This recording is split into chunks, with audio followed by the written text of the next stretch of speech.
The kitchen table was covered with real estate documents when I arrived for what I thought was a family dinner. My parents sat across from each other with practiced authority, while my sister Jennifer's real estate business cards were strategically placed next to official-looking contracts. "Perfect timing, Alex," Mom announced, sliding a listing agreement toward me. "We've decided it's time to sell the house." I stared at the paperwork, noting my address at the top. Pie House. "Family property is shared," Mom insisted, her tone suggesting this was common knowledge I'd somehow forgotten. "Your father and I helped with the down payment 5 years ago. That creates shared ownership rights." Jennifer nodded with professional confidence. "I've already done a comparative market analysis. The neighborhood's hot right now. We could list at $450 and probably get multiple offers above asking."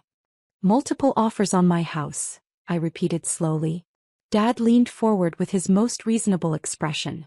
"Alex, be practical. You're 27 and single. This house is too big for one person, and the equity could set you up nicely in a smaller place while giving us the retirement funds we need." The irony was breathtaking. While they calculated profits from my property, they had no idea I'd been quietly building a portfolio management company that now handled investments for several high-net-worth clients. My small house was actually my carefully chosen headquarters, selected for its privacy and proximity to financial district meetings. "Besides," Jennifer added, "I've already scheduled showings for this weekend.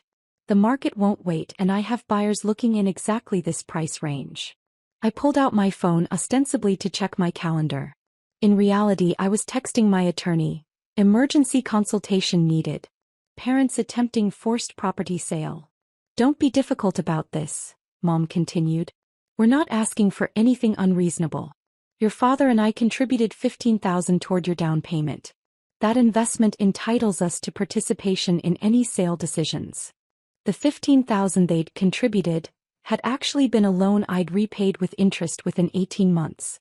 But explaining that would require them to acknowledge my financial competence, which had never been their strength. "Alex has always been impractical about money," Dad told Jennifer, as if I wasn't sitting right there. "Living beyond his means, buying a house he couldn't really afford. We're helping him make a smart decision for once." My impractical money management had generated 7-figure returns for my clients last quarter, but my parents saw my work-from-home setup and concluded I was unemployed or underemployed. "What about the mortgage?" I asked casually. Jennifer waved dismissively. "I'll handle all that during closing. The buyers will assume the existing loan or arrange their own financing. Standard procedure." "And if I don't want to sell?" The temperature in the room dropped noticeably. Mom's face tightened with familiar frustration. "Alex, this isn't just about what you want. Family decisions require family consensus. Your father and I have legal standing as co-investors in this property." I almost laughed. Their legal standing existed only in their imagination, but they'd apparently convinced Jennifer of their ownership rights. As a real estate agent, she should have known better than to prepare listing documents without verifying actual ownership. "I'll need to review these contracts," I said finally.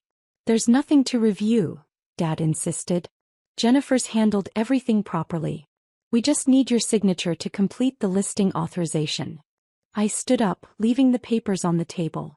"I'll get back to you." "Alex," Mom called as I headed toward the door. "Don't make this more complicated than it needs to be. We're trying to help you here."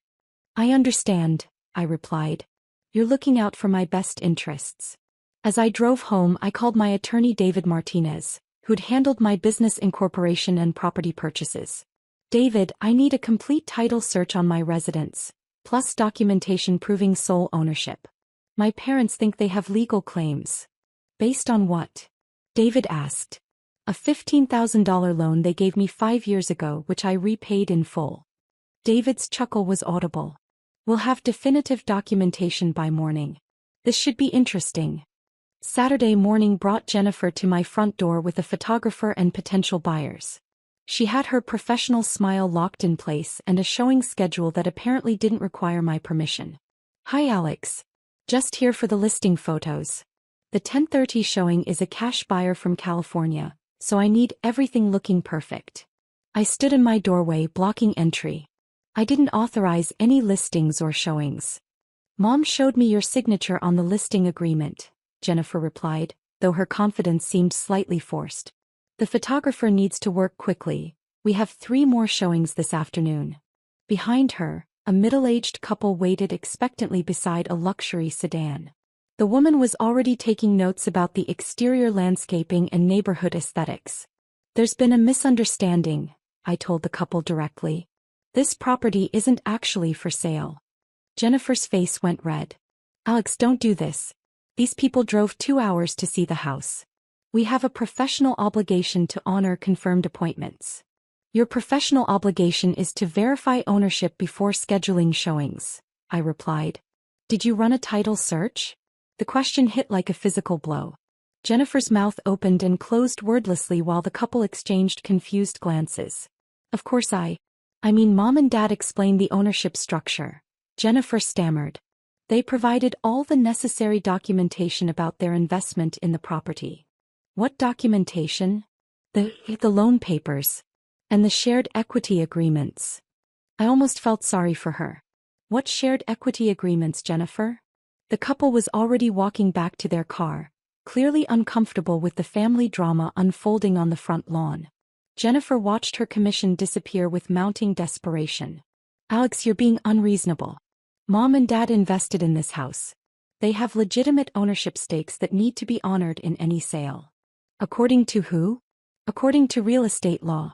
When family members contribute to property purchases, it creates legal partnerships that... I held up my hand to stop her. Jennifer, you're a licensed real estate agent. What's the first thing you're supposed to verify before listing any property? The silence stretched painfully. Finally, she whispered, clear title and ownership documentation. And did you do that? Mom said you were all on the deed together. She showed me bank records proving their investment. Bank records of what? The $15,000 they gave you for the down payment. The $15,000 loan that I repaid with interest by December 2019? Jennifer's face went white. Repaid. With full documentation. Interest calculated at market rates. Paid in monthly installments over 18 months, exactly as agreed. By Monday morning my parents were calling repeatedly. Jennifer had apparently spent the weekend canceling showings and trying to understand how she'd nearly committed real estate fraud by listing property she had no authority to sell. Alex, we need to talk, Dad said when I finally answered. There seems to be some confusion about the house situation. What kind of confusion? Jennifer says you claim to have repaid our investment. But we don't have any records of receiving payments. That's interesting, I replied. Because my bank has records of 18 monthly transfers to your joint account, each marked house loan repayment in the memo line. The silence was deafening.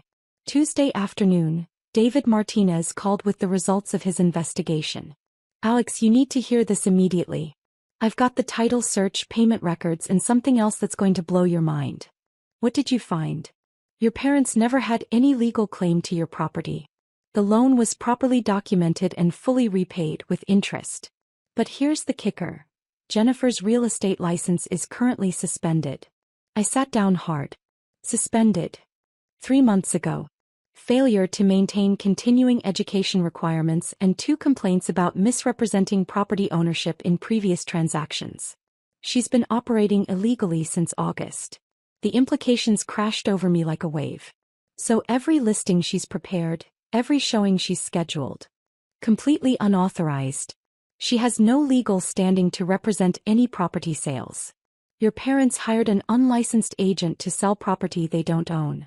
David arrived at my house an hour later with a briefcase full of documentation. We spread everything across my dining table. Title searches, payment records, licensing reports, and Jennifer's disciplinary history. The state real estate board suspended her for 6 months, David explained. She failed to complete mandatory training and had 2 separate incidents where she listed properties without proper ownership verification. My parents don't know? Based on this paperwork, Jennifer told them she was handling everything properly. Look at these texts between her and your mother. She's been falsely representing her licensing status for months. I studied the message thread David had obtained through legal discovery. Jennifer had explicitly told our parents she was fully licensed and authorized to handle all real estate transactions, when in reality she'd been operating illegally since summer. What about the listing agreement they wanted me to sign? David's expression darkened. Fraudulent document. Jennifer had no authority to prepare it, your parents had no standing to authorize it, and signing it could have created legal complications for you as the actual owner. So they were trying to sell my house. Using an unlicensed agent, based on ownership claims they couldn't substantiate with forged authorization documents. David shook his head. This could have resulted in criminal charges against all three of them. What happens now? We document everything and present them with the facts. Sometimes reality is the best teacher. Wednesday morning, I invited my parents and Jennifer to meet at David's office. They arrived expecting to negotiate property terms and left understanding they'd narrowly avoided federal fraud charges. Jennifer's license has been suspended for 3 months, David announced without preamble. Every real estate transaction she's attempted since August has been illegal. Dad stared at the suspension documentation like it was written in foreign language. That's impossible. Jennifer's been selling houses all year. Illegally, David confirmed. And your attempted sale of Alex's property, which he owns free and clear, constitutes fraud. Mom turned to Jennifer with dawning horror. You told us you were fully licensed. I thought the suspension was temporary. Just paperwork issues. The suspension notice clearly states 6 months for failure to complete continuing education and misrepresentation of ownership rights in previous transactions, David read aloud. The room fell silent except for Jennifer quietly crying. Within a week, Jennifer faced additional disciplinary action. The attempted unauthorized sale of my property, combined with her pattern of misrepresenting ownership rights, resulted in a 2-year license revocation. My parents attempted apologies, but the damage was irreversible. Their willingness to override my property rights, combined with failure to verify Jennifer's legal standing, revealed fundamental disrespect that couldn't be unseen. I kept the house, transforming it into residence and business headquarters. The deed now hangs in my office, not as trophy, but as reminder that family respect requires verification, not assumption.